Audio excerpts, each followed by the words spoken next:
tenemos una Subaru Outback 2012 que la queja del cliente es que cuando le pone la reversa y se va para atrás escucha un rechinido.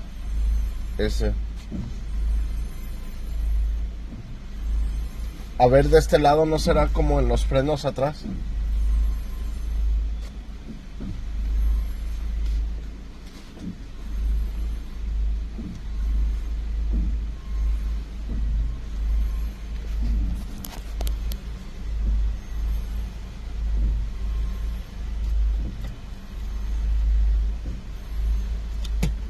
Y solo lo hace para atrás.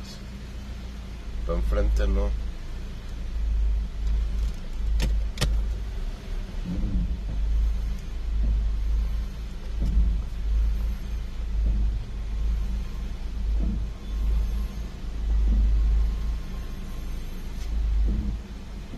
Creo que sí hace los frenos. Sí.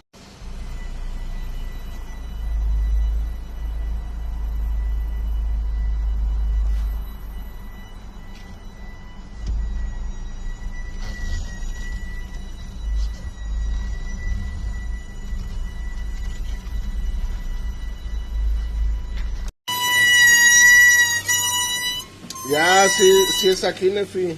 Dale. Dale.